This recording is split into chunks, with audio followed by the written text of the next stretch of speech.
പരിശുദ്ധാത്മാവേ എന്നിൽ വന്നു നിറയണമേ. പരിശുദ്ധാത്മാവേ കൃപ ചൊരിയണമേ. പരിശുദ്ധാത്മാവേ ശക്തി പകരണമേ. പരിശുദ്ധാത്മാവേ കൃപ ചൊരിയണമേ. പരിശുദ്ധാത്മാവേ ശക്തി പകരണമേ. പരിശുദ്ധ പരമ ദിവ്യ കാരുണ്യമായി നമ്മുടെ കൂടെയായിരുന്നു കൊണ്ട് നമ്മളെ അനുഗ്രഹിക്കുന്ന നല്ല തമ്പുരാനെ ഞങ്ങൾ നിന്നെ ആരാധിക്കുന്നു, സ്തുതിക്കുന്നു. ഈശോയെ, ഈ 3 മണി സമയം കൃപയുടെ സമയമാണ്. ഞങ്ങളുടെ മേൽ കരുണ ചൊരിഞ്ഞ മഹതായ സമയം. ആ ഒരു വലിയ ബോധ്യത്തോടുകൂടെ ഞങ്ങളുടെ ജീവിതങ്ങളെ പൂർണ്ണമായി നിന്റെ മുമ്പിൽ സമർപ്പിക്കുന്നു. ഈശോയെ, ഞങ്ങളുടെ ജീവിതത്തിലേക്ക് നൽകിയ എല്ലാ അനുഗ്രഹങ്ങളെയും ഓർത്ത് നന്ദി പറയുന്നു. ഇത്രമാത്രം മഹത്തായ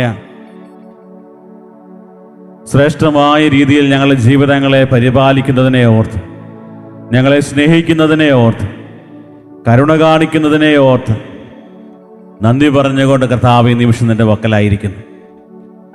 ദിവ്യകാരുണ്യമായി നീ ഞങ്ങളുടെ കൂടെ ആയിരിക്കുമ്പോൾ നിന്റെ കരുണയിൽ പൂർണ്ണമായി ആശ്രയം വെച്ചുകൊണ്ട് ഈ മണിക്കൂറിൻ്റെ എല്ലാ അനുഗ്രഹങ്ങളും ഒന്നു ചേർന്ന് ആഗ്രഹിച്ച് യാചിച്ചുകൊണ്ട് ഞങ്ങൾ പ്രാർത്ഥിക്കുന്നു. ഈശോയുടെ തിരുഹൃദയത്തിൽ നിന്ന് ഞങ്ങൾക്ക് കാരുണ്യ സ്രോതസ്സായി ഒഴുകിയിറങ്ങിയ തിരുരക്തമേ, തിരുജലമേ, ഈശോയുടെ തിരുഹൃദയത്തിൽ നിന്ന് ഞങ്ങൾക്ക് കാരുണ്യ സ്രോതസ്സായി ഒഴുകിയിറങ്ങിയ തിരുരക്തമേ, തിരുജലമേ, ഈശോയുടെ തിരുഹൃദയത്തിൽ നിന്ന് ഞങ്ങൾക്ക് കാരുണ്യ സ്രോതസ്സായി ഒഴുകിയിറങ്ങിയ തിരുരക്തമേ, തിരുജലമേ,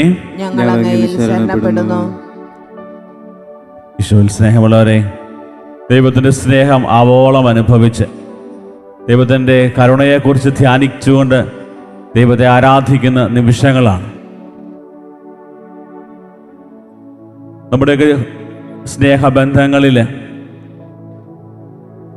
ആത്മാർത്ഥമായ ആഴത്തിൽ സ്നേഹിക്കുന്നവരുടെ ജീവിതങ്ങളിൽ നമ്മൾ ശ്രദ്ധ ചെലുത്തുകയാണെങ്കിൽ കാണാൻ പറ്റുന്നൊരു കാര്യം, സ്നേഹത്തിൻ്റെ ആധിക്യ നിമിത്തം അവരുടെയൊക്കെ ജീവിതത്തിലേക്ക് കടന്നു വരുന്നൊരു പ്രധാനപ്പെട്ട ഒരു സ്വഭാവത്തിലുണ്ടാകുന്ന ഒരു വ്യത്യാസമാണ് പൊസസീവ്നെസ്. അതായത് ഞാൻ സ്നേഹിക്കുന്ന ആൾ വേറൊരു രീതിയിലും എന്നെ വിട്ടു പോകാൻ പാടില്ല, എൻ്റെ കൂടെ ആയിരിക്കണം എന്നുള്ളൊരു വലിയൊരു ആഗ്രഹം. അതായത് എൻ്റെ സ്വന്തമായിട്ട് മാറണം, അല്ലെങ്കിൽ എൻ്റെ സ്വന്തമായിട്ട് തീരണം എന്നുള്ളത് ആഗ്രഹിക്കുന്നവരാണ് ഭൂരിഭാഗം ആളുകൾ.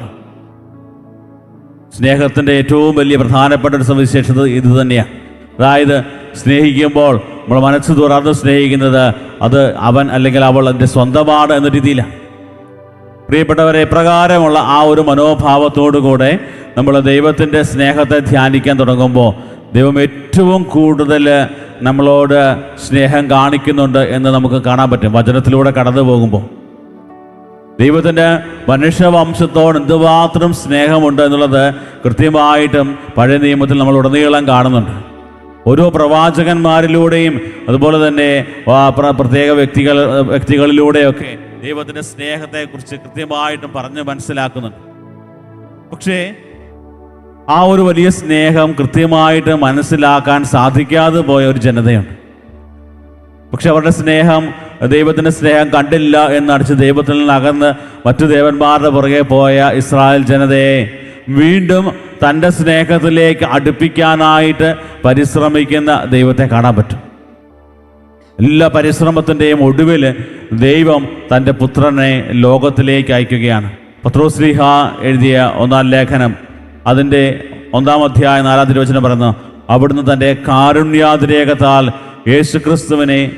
യേശുക്രിസ്തുവിൻ്റെ മരിച്ചവരിൽ ഉത്ഥാനം വഴി സജീവമായ പ്രത്യാശയിലേക്കും നിങ്ങൾക്കായി സ്വർഗത്തിൽ കാത്തു സൂക്ഷിക്കപ്പെടുന്ന അക്ഷയവും കളങ്കരഹിതവും ഒളിമങ്ങാത്തതുമായ അവകാശത്തിലേക്കും നമ്മെ വീണ്ടും ജനിപ്പിച്ചിരിക്കുന്നു. അതായത് ദൈവത്തിൻ്റെ ആ ഒരു സ്നേഹം മനുഷ്യവംശത്തിന് കൃത്യമായി പറഞ്ഞു കൊടുക്കുവാനായിട്ട് ദൈവം തൻ്റെ പുത്രനായ ഈശോയെ ലോകത്തിലേക്ക് അയക്കുകയാണ്.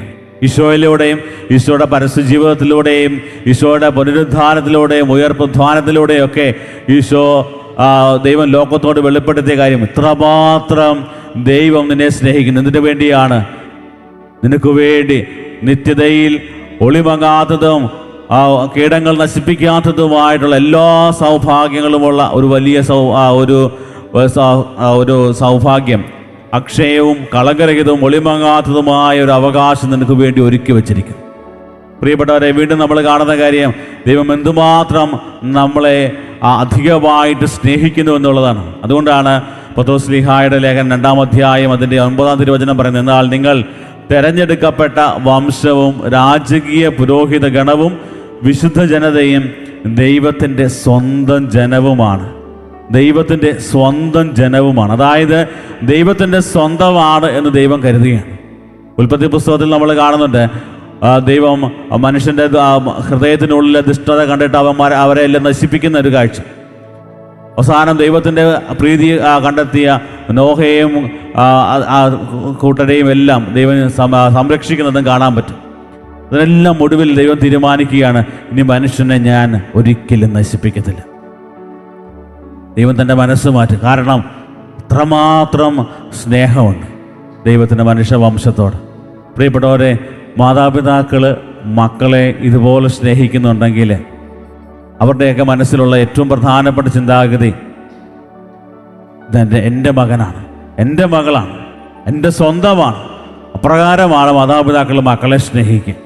പ്രിയപ്പെട്ടവരെ, ഒരപ്പനേക്കാൾ അമ്മയേക്കാൾ അധികമായിട്ട് നമ്മളെ സ്നേഹിക്കുന്ന നല്ല തമ്പുരാനെയാണ് വചനം നമ്മുടെ മുമ്പിൽ പറഞ്ഞു വയ്ക്കുക. ദൈവത്തിൻ്റെ ആഗ്രഹവും അതുതന്നെയാണ്. നമ്മളെല്ലാവരും ഈ ഒരു സ്നേഹം മനസ്സിലാക്കി ദൈവത്തോട് ചേർന്നിരിക്കണം. അതുകൊണ്ടാണ് ദൈവകരുണയുടെ വെളിപ്പെടുത്തലുകൾ വിശുദ്ധ ഫൗസ്റ്റിനായിക്ക് വെളിപ്പെടുത്തിയപ്പോൾ എപ്പോഴും ഈശോ പറഞ്ഞു വെച്ചൊരു കാര്യമുണ്ട്, അതായത് എൻ്റെ കരുണയിൽ ആശ്രയിക്കുക. നിൻ്റെ പാപം എന്തുമാത്രം വലുതാണെന്ന് നിനക്ക് തോന്നിയാലും ഒരു കുറ്റിച്ചെടിയാണെന്ന് വിചാരിക്കുക. കുറ്റിച്ചെടിയാണെങ്കിൽ ദൈവത്തിൻ്റെ കരുണ ഒരു വലിയ മലയാണ്, ഒരു പർവ്വതം പോലെ നിൽക്കുന്ന ഒരു മലയാണ് എന്നുള്ളത് കൃത്യമായിട്ട് പറഞ്ഞു വയ്ക്കുക. അതായത് ദൈവത്തിൻ്റെ കരുണയുടെ മുമ്പിൽ അലിയാത്ത പാപങ്ങളില്ല. പ്രിയപ്പെട്ടവരെ, അപ്രകാരം നമ്മളെ വീണ്ടെടുക്കുവാനായി കാത്തിരിക്കുന്ന നല്ല തമ്പുരാനെ വചനത്തിലുടനീളം കാണാൻ പറ്റും. ഇന്ന് നമ്മൾ ധ്യാനിക്കുന്നത് നമ്മുടെ പ്രധാനപ്പെട്ട ഒരു വിഷയം. ഈശോയെ, ഇന്ന് ഒത്തിരിയേറെ ആളുകൾ സ്നേഹിക്കാനായിട്ട് വിമുഖത കാണിക്കുന്നവരുണ്ട്.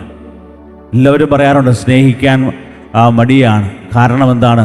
സ്നേഹിക്കുമ്പോൾ സഹനങ്ങൾ ഞങ്ങളുടെ ജീവിതത്തിലേക്ക് വരും. അത്ര എളുപ്പമുള്ള കാര്യമല്ല സ്നേഹിക്കുക എന്നുള്ളത്.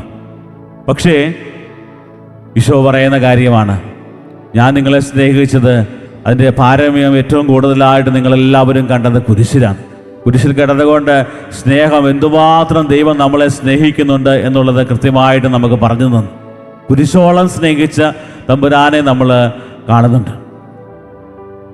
കാൽവരിയിലെ ബലിയുടെ ഒരു തുടർച്ച നമ്മൾ വീണ്ടും കാണുന്നത് വിശുദ്ധ കുർബാനയിലാണ്. ഓരോ വിശുദ്ധ കുർബാനയിലും ഈശോ ദിവ്യകാരുണ്യമായ സന്നിഹിതനാകുന്നത് നമ്മളുള്ള സ്നേഹത്തെ പ്രതിയാണ്. നമ്മളിലാരും നശിച്ചു പോകാതിരിക്കാനും നമ്മളെല്ലാവരും നിത്യജീവനം പ്രാപിക്കണമെന്ന് ദൈവം ആഗ്രഹിക്കുന്നുണ്ട്. അതുകൊണ്ട് നമ്മുടെയൊക്കെ നന്മ അഭിലഷിക്കുന്ന ഒരു ദൈവമാണ് നമ്മുടെ കൂടെയുള്ളത്. പ്രിയപ്പെട്ടവരെ, ഇന്ന് ഈ ഒരു കരുണയുടെ തിരുമണിക്കൂറിൽ നമ്മൾ ദൈവത്തിൻ്റെ കരുണയെ ധ്യാനിക്കുന്ന സമയത്ത് ദൈവത്തിൻ്റെ ഈ കരുണയെ നമ്മൾ തിരിച്ചറിയണമെന്നുണ്ടെങ്കിൽ എന്തുമാത്രം ദൈവം നമ്മുടെയൊക്കെ ജീവിതത്തിലേക്ക് തൻ്റെ സ്നേഹം ചൊരിഞ്ഞു എന്ന് നമുക്ക് മനസ്സിലാക്കാൻ സാധിക്കും. വചനം നമ്മളെ സഹായിക്കുന്നതിനാണ്. ദൈവത്തിൻ്റെ കരുണയും സ്നേഹവും ദൈവത്തിൻ്റെ മനസ്സും എന്താണെന്ന് നമ്മളെ പഠിപ്പിച്ചു തരികയാണ്.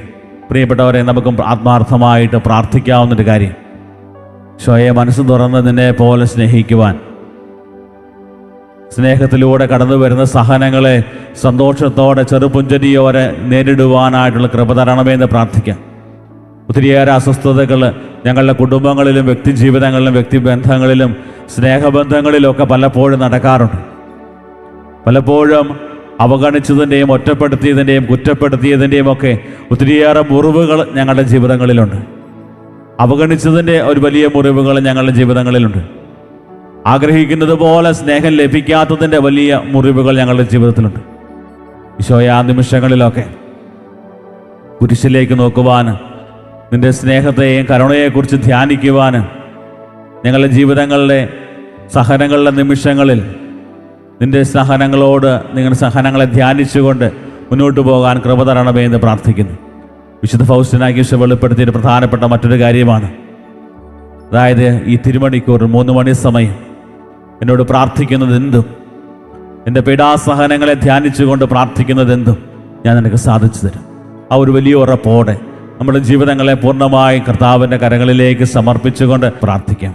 ദിവ്യകാരുണ്യനാഥൻ്റെ ആശീർവാദത്തിനായിട്ട് ഒരുങ്ങുന്ന സമയം നമ്മുടെ എല്ലാ പ്രാർത്ഥനകളും നിയോഗങ്ങളും ദൈവസന്നിധിയിൽ സമർപ്പിക്കാം. വളരെ പ്രത്യേകമായി നമ്മുടെ ജീവിതങ്ങളെയും നമ്മുടെ കുടുംബങ്ങളെയും ജീവിത പങ്കാളിയെ മക്കളെയും മാതാപിതാക്കളെയും എല്ലാം ദൈവസന്നിധിയിൽ സമർപ്പിക്കാം. നമ്മുടെ പ്രാർത്ഥനകൾ ഏറ്റവും കൂടുതൽ ആവശ്യമുള്ള എല്ലാവരെയും ദിവ്യകാരുണ്യനാഥൻ്റെ സന്നിധിയിൽ സമർപ്പിക്കാം.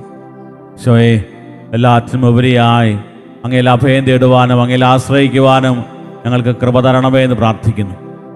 നിന്റെ കാരുണ്യം മനസ്സിലാക്കി കരുണയുടെ ജീവിതങ്ങളായി ഞങ്ങളുടെ ജീവിതങ്ങൾ മാറ്റുവാൻ ഞങ്ങൾക്ക് കൃപ തരണമേ എന്ന് പ്രാർത്ഥിക്കുന്നു. ലോകത്തിൻ്റെ വിവിധ ഭാഗങ്ങളിൽ ഓൺലൈനിലൂടെ ഈ ശുശ്രൂഷയിൽ പങ്കെടുത്ത് നിന്റെ കരുണയ്ക്ക് വേണ്ടി യാചിക്കുന്ന എല്ലാവരുടെയും നിയോഗങ്ങൾ സമർപ്പിക്കുന്നു. എല്ലാ പ്രാർത്ഥനകളും ഞങ്ങളുടെ നിയോഗങ്ങളും കുടുംബത്തിൻ്റെ ആവശ്യങ്ങളും എല്ലാം അങ്ങനെ കരങ്ങളിൽ സമർപ്പിച്ചുകൊണ്ട് താഴ്ന്ന സ്വരത്തിൽ ദൈവത്തെ സ്തുതിച്ചുകൊണ്ട് കർത്താവിൻ്റെ ആശീർവാദം നമുക്കിപ്പോൾ സ്വീകരിക്കാം.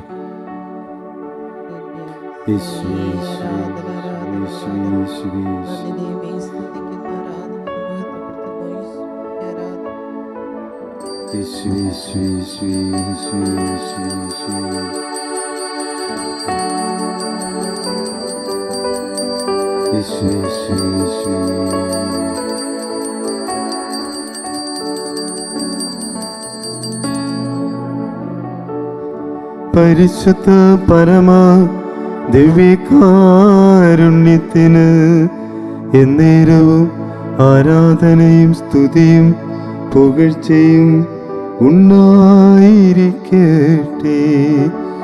പരിശുദ്ധ പരമ ദിവ്യകാരുണ്യത്തിന് എന്നേരവും ആരാധനയും സ്തുതിയും പുകഴ്ചയും ഉണ്ടായിരിക്കട്ടെ.